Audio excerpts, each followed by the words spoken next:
आज बात करूंगा अमर शहीद भगत सिंह की।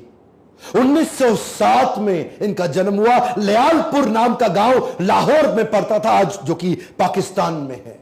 मां विद्यावती कौर, पिता किशन सिंह। बचपन से ही जो लाहौर में एक स्कूल था जो कि ब्रिटिश सरकार का, ब्रिटिश हुकूमत से इन्फ्लुएंस स्कूल था, उसको ज्वाइन नहीं किया। दयानंद एंग्लो वैदिक पद्धति के द्वारा जो स्कूल, जिसको आजकल डीएवी बोलते हैं ना, दयानंद एंग्लो, आर्य समाजी माहौल में पढ़ना इन्होंने चुना। शुरू से ही इतना पढ़ाई में तेज, इतना तेज कि बचपन भर में इन्होंने लगभग 50 किताबें स्कूल टाइम में ही पढ़ डाली, जो कि अपने स्कूल से अलग किताबें थी। पॉलिटिकल रिफॉर्म, सोशल रिफॉर्म, किसी भी प्रकार के इकोनॉमिक रेजिम पे जो किताबें, इनका बड़ा इंटरेस्ट था। जो एकाकी की भावना थी ना भगत सिंह में, वो सीखना चाहिए। एकाकी की भावना, सिलेक्टिव लिसनर थे, हर जगह खड़े नहीं होते थे, उठते बैठ, जिधर आजादी आजादी आजादी आजादी, ये भावनाएं दिमाग में बचपन से घुस गई। छोटे थे, 1919 में अप्रैल 13 को जलियांवाला बाग कांड हुआ। बस इतने छोटे से में 11-12 साल के 40 किलोमीटर दूर पैदल चले गए।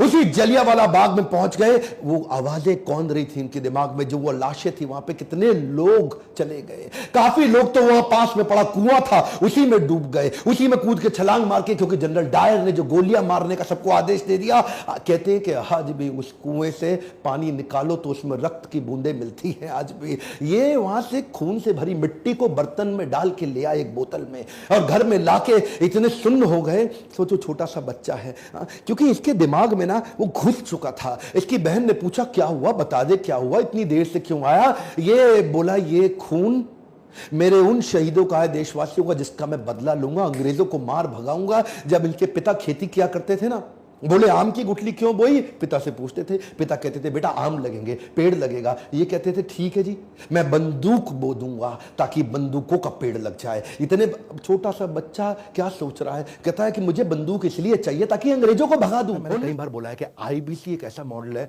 जिसको आईबीसी बनना तो भी आईबीसी बने, नहीं बनना तो भी बने, क्योंकि हम इसको ट्रेनिंग इतना दे देते हैं कि कोई भी अपना धंधा कर लो, एक बार आईबीसी जरूर बन जाना। क्योंकि इस बार हमने एक नया रेवोल्यूशन लेकर के आए 2 साल के बाद।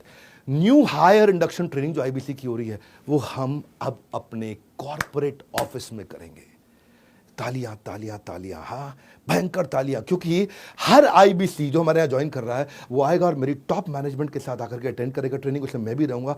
मैं हर बैच में नहीं होऊंगा, आप वैसे पता कर लेना अगर आप आईबीसी बन रहे हो कि विवेक सर कौन से बैच में आ रहे हैं, मैं उसी में आऊँगा। विवेक सर कौन से बैच में आ रहे हैं, तो आप उसमें आओगे तो मेरी भी ट्रेनिंग अटेंड कर लोगे। हम हेड ऑफिस में आकर के देखना, इतना बड़ा इंफ्रास्ट्रक्चर, इतने सैकड़ों लोग हमारे साथ में काम करते हैं। आकर के देखोगे आप आईबीसी बनने के बाद।